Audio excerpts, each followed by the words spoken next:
Chapter 12. The Science of Meditation. We're going to talk about the science of meditation. But first, we should prepare ourselves in a positive manner in order to receive this type of superior teaching to take advantage of time. This is the moment for us to understand the need of giving more opportunity to our consciousness. Normally, we live on different levels of our interior temple. There are people who always live in the lower levels. Those are the ones that are concentrated exclusively in instinct and fornication, the fourth and fifth levels, instinctive and sexual centers, respectively, levels that have been used in a negative way. Others live on the third level, motor center, and never leave it. They always move following the patterns of predetermined customs along the line of certain habits. They never change. They are like a train that always runs over the same tracks. These third-level types of people are so accustomed to their train of habits that they are not ready to surrender them. Others live on the first level, the intellectual center. Others on the second level, negative emotions. Those who live in the intellectual center want to turn everything into rationalism, analysis, concepts, or arguments, and they never leave that place. Others live in the emotional center dedicated to the vices of movies, racetracks, bullfights, etc. In reality, a very limited and narrow world. They live enclosed and enslaved by negative emotions, never thinking of escaping from such places. It is necessary to insist upon giving opportunity to our consciousness. There are different types of dreams, intellectual and emotional dreams, others that belong to the motor center or sexual center, or others that are exclusively related to sexual activities. These types of dreams always reflect situations lived during the day. They are repetitions of daily activities. If people live on the emotional levels, their dreams will reflect situations of terror or craziness. If they live on the sexual level, their dreams will be of lust, adultery, fornication, masturbation, etc. If the dreams belong to the instinctive center, they become incoherent, so submerged that it is impossible to understand them. Each of the 5 centers of the human machine produces certain types of dreams. Truly, we have to say that only the dreams that belong to the superior emotional center, 7th level, are the ones to which we must give attention. The same can be applied to the positive aspect of the 6th center, superior mental center. Dreams from any of the inferior centers, the instinctive, motor, sexual, emotional, or intellectual, do not have any importance. Aim to be able to distinguish from which center the dream is coming.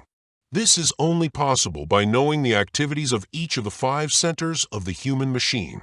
Dreams from the superior emotional center are the most important because in them we find perfect, organized dramas in accordance with the daily activities of our consciousness if we give it the opportunity to work. What happens is that the ray of creation from which we emanated constructs everything from the superior emotional center.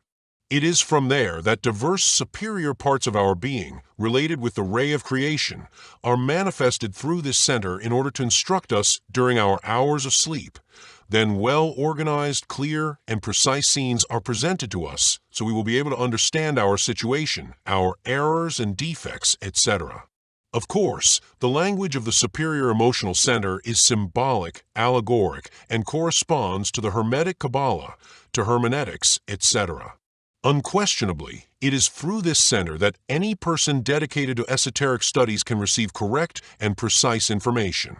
We have taught you to sleep on your back with your head toward the north, relaxing the body, and praying, supplicating to Divine Mother Kundalini to give you esoteric instructions. We have also taught you the need to lie down on your right side in the lion posture. When you tire of the right side, you can switch to the left side, keeping the lion posture. Once the disciple wakes up, he should not move but should try to do the retrospective exercise in order to remember all the dream experiences until they are imprinted and registered clearly in his brain and memory.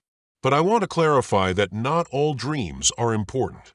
For example, pornographic sexual dreams, erotic dreams with nocturnal emissions, are dreams of an inferior nature. Also instinctive, motor dreams do not have importance because they are only reflections of one's daily activities. Dreams related to the lower emotional center do not have importance because they are of a passionate, brutal type. Intellectual dreams are only projections and are also of no value at all. I repeat, only those related to the higher emotional center should be considered, but in addition, we need to understand the meaning of our dreams in order to avoid mistakes. It is necessary to interpret the allegoric messages received through the superior emotional center, because those are the teachings coming from the White Brotherhood or from the superior part of our being. This makes us see the urgent necessity of understanding the profound meaning of all symbolism, which should be deciphered in a very precise way in accordance to our development. After all clarification in relation to dreams, I should tell you we urgently need to pass through the dream or astral world to become awake in the inner superior worlds. This is possible only when we give greater opportunities to our consciousness. Normally, people act and react in response to the impacts coming from the outer world. Compare this to the example of a lake in which we throw a stone. We see how the stone produces rings that spread from the center to the edge of the lake. This is the reaction of the water to the impact coming from the stone, external world. Something similar happens to the mind and feelings. If someone hurts us with words, the impact of the word reaches the intellectual center or the thought center, and then the person reacts in a violent way. If someone offends our senses, we feel annoyed and possibly react in a brutal way. In every circumstance of life, the mind and feelings take an active part, reacting consecutively in response to the external stimulus. A better response would be not to give any opportunity to the mind or feelings. It is urgent to develop a tranquil, quiet mind. This, of course, bothers the mentalists everywhere. The idea of a quiet mind is opposed to all those who say that in the mind is the power, and that man must be a king who commands and dominates with his powerful mind. They are sophisms of the mentalists, like those who say, he who learns to manage his mind is sure to triumph like the arrow of the old archer. Finally, at the very end, they are nothing more than sophisms extracted from those intellectual fantasies which have no esoteric form. To negate thinking, this horrifies the mind positivists, but nevertheless the negated form of the mind is the most eloquent. Not thinking is the most elevated way of thinking. When the thinking process of the mind is over, the new way arrives. This is what you need to understand. A calm mind that is at the service of one's real being results in an efficient instrument, because the mind is made to be receptive, to serve as a receptive instrument, not as an active instrument. The mind itself is feminine, and all the centers should work harmoniously in accordance with the universal symphony of passive serenity. In these conditions, we should not permit the mind to project. We need a tranquil mind to put to the service of the different circumstances of our existence.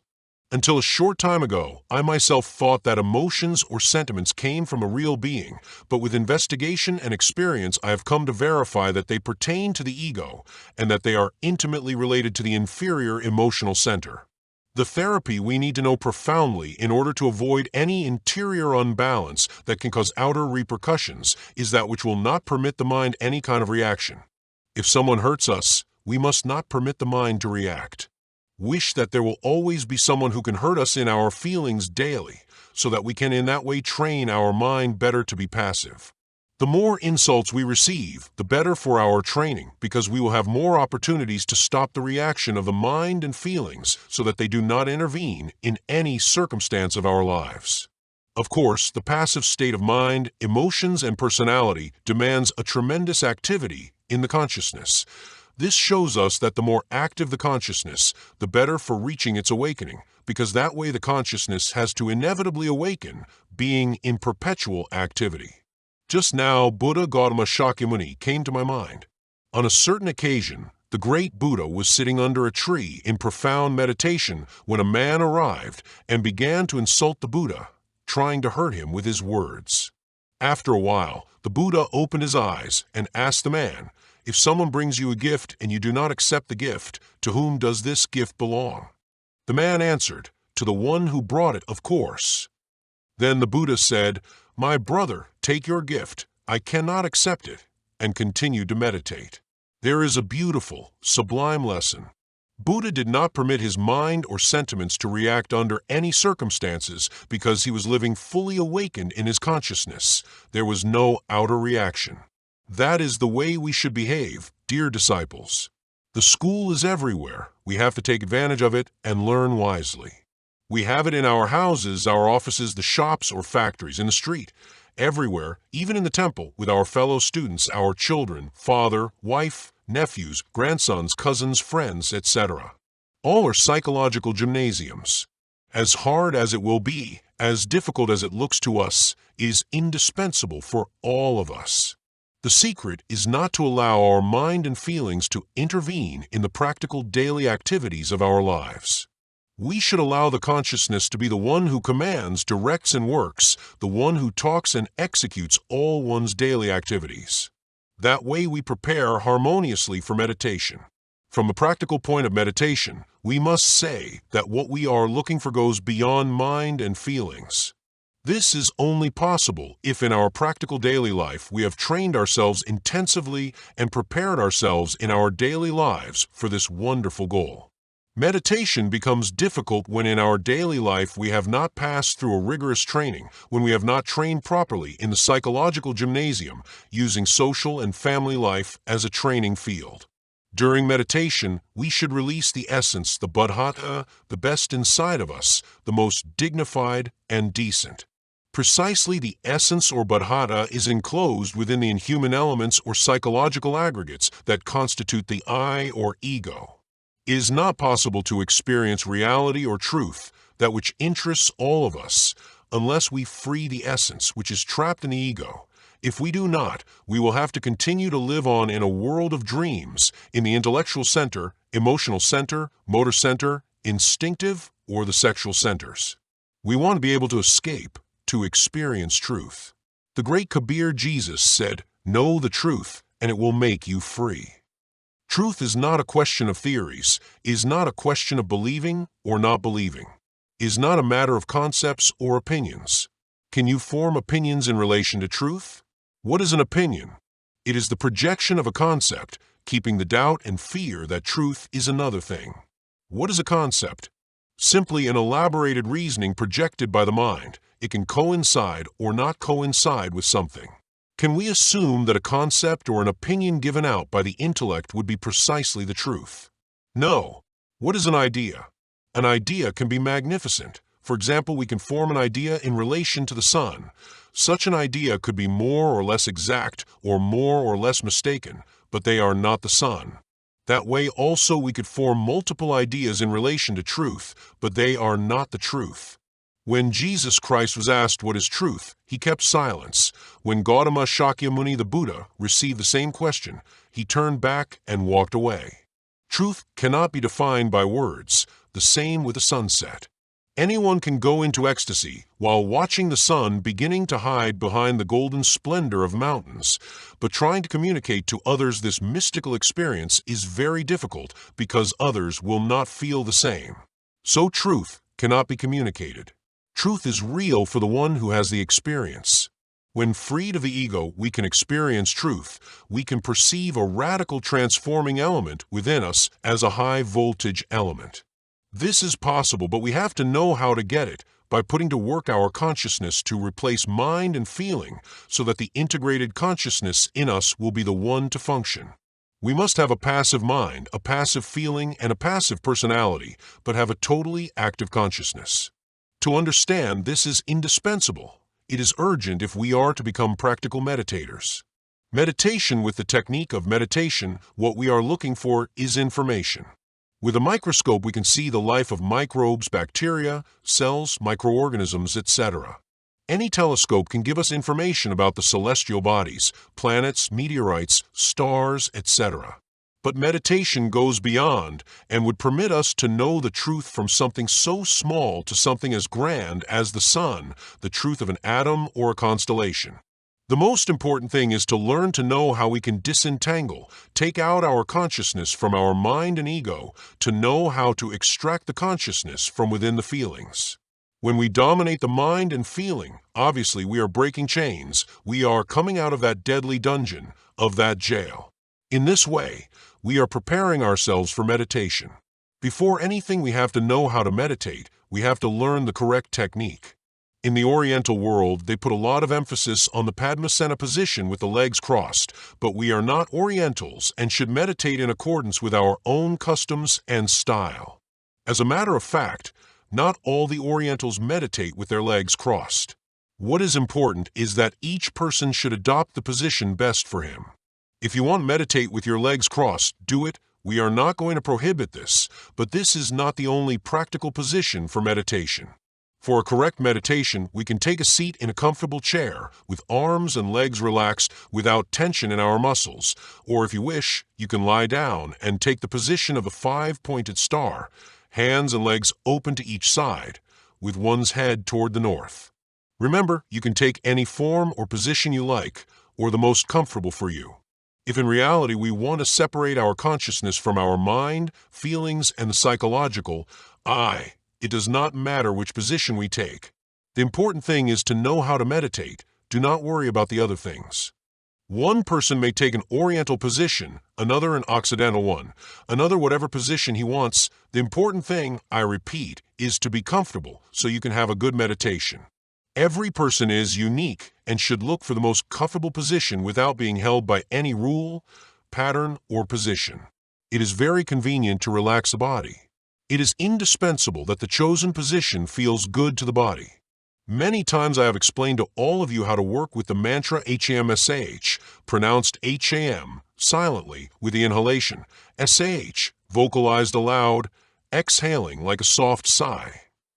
This mantra is the wonderful symbol that in the Orient makes fertile the chaotic water of life, the symbol of the third logos.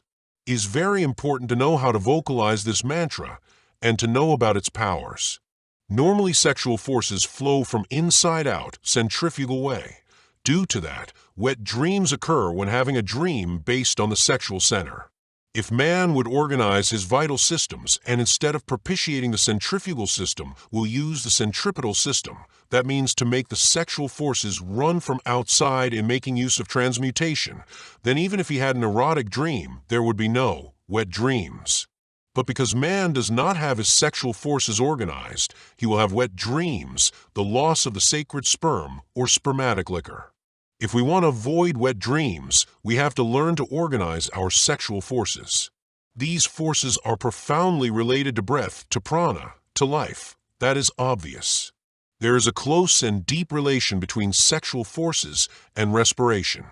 Both, while combined and harmonized, originate profound changes on the anatomy and the psychology of man. What is important is to make the sexual forces run within and upward on a centripetal course. Only in that way is it possible to produce a radical change in the work and functions that can be accomplished by the creative sexual force. It is necessary to imagine the creative energy in action during meditation. We have to make it rise to the brain in a natural and rhythmic way, using the vocalization of the mantra that I explained before without forgetting the synchronization of the inhalations and exhalations in perfect concentration, harmony, and rhythm. It is very important to clarify that inhalation should be more profound than exhalation, because that way we make the creative energy flow from outside in. With this practice, there is a time when all the creative energy will flow from outside inward and upward. The creative energy directed each time from outside inward deeper and deeper becomes an extraordinary tool for the essence to awaken consciousness. I am teaching the legitimate white tantra. This is the practice used in the tantric schools of the Himalayas and Hindustan. This is the way to ecstasy and samadhi, whatever you wish to call it. During this practice, you should keep your eyes closed without thinking of anything. Unfortunately, some desires may hit the mind. We should study them without identifying with them. After these desires have been understood fully in all their aspects, then we are able to disintegrate and destroy them using the spear of Eros. But if suddenly we remember something that happened to us that brings us rage, what can we do? Stop the rhythmic breathing for a while and try to understand that event which caused that rage in you. Let us study that situation carefully in every detail and disintegrate it with the bisturi, surgical knife, of self-criticism, and then forget it and continue our meditation and breathing. And if suddenly it comes to our mind the memory of a past event of our life that happened 10 or 20 years ago, use the same self-criticism and the same bisturi to disintegrate such a memory to discover what truth is to be found there. Continue the meditation and respiration without thinking while chanting the mantra Hamsa, lengthening the inhalation with Ham and shortening the exhalation with Sa. Repeat the mantra Hamsa, remaining completely calm of mind. Only in that way will the essence be able to escape for a moment in order to submerge herself in reality. A lot has been said about the illuminating void. We will, of course, be able to experience it, and in this emptiness we will discover the laws of nature. We can see these laws not in the way we normally see them, but the way they really are. In this physical world we can see figures from outside, but can we see them as they really are within or from the sides, etc.? In the illuminating void we can know the truth as it really is, and not the way it appears to us. We can experience the truth of an ant, a world, a sun, a comet, etc. The essence submerged in the illuminating void perceives with its spatial sense everything that was, is, and will be. Her radiations will reach the personality and the mind. It is interesting to know that while the essence is submerged in the illuminating void, it experiences reality. The emotional and motor centers will integrate with the intellectual center, and the receptive mind will capture the information received by the essence. For that reason, the information is accumulated in the intellectual center. Thus, we do not lose it when the essence comes out of the illuminating void and penetrates the personality. It has been said that to obtain emptiness, we need a suction pump. We have that pump in the spine, in the channels Ida, and Pingla used by the creative energy to reach the brain. Also, it has been said that we need a dynamo. We have one in our brain and willpower. It is obvious that we also need a generator. Fortunately, this is the procreative organs, the sexual organs, and willpower. Having the system and elements, we can reach the luminous emptiness. The pump, the dynamo, and the generator are the elements we need to reach the illuminating void in our meditations. Only through the illuminating void can we know reality, but it is necessary that the essence penetrates the absolute emptiness. In the old texts, they talk a lot about the holy Okidnak, omnipresent, omnipenetrating, and omniscient. He comes from the sacred absolute Sunday. How can we know truly the holy Okidnak if we cannot penetrate the luminous emptiness? It is well known that the holy Okidnak is within the illuminating void. It is one with the great emptiness. When you are in ecstasy, you surpass personality. When you are inside of the luminous void and experience the reality of the holy Okidnak, you are one with the leaves, the water. You live everything that exists. The only thing you need is courage, so you do not lose the ecstasy, because when one feels that one is deluded in everything and feels that one is everything, one experiences the fear of annihilation. One thinks, "Where am I? Why am I everywhere?" Reasoning comes, and one can lose the ecstasy, returning to the trap again, enclosed again by the personality. But if one has courage, one does not lose his ecstasy. At this moment, one is like a drop that is submerged in the ocean, but one has to realize that the ocean is submerged in the drop as well. You will feel you are a bird flying, a deep forest, a petal of a flower, the children who play with a butterfly, an elephant, etc. This situation brings terror, and you can fail in your meditation. It is indeed in the sacred absolute sun where one comes to know the final truth. In the sacred absolute sun, there is no time. There, the time factor has no existence. There, the universe is all one, and the phenomena of nature take place beyond time. In the sacred absolute sun, we can live in an instant eternity.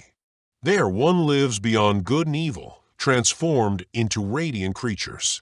Therefore, once one has experienced truth, he cannot be like those whose lives are based on creed. No, there one experiences the urgent necessity of working in the innermost self-realization of one's being here and now. Is one thing to experience or to truly live the illuminating void, and another is to achieve innermost self-realization.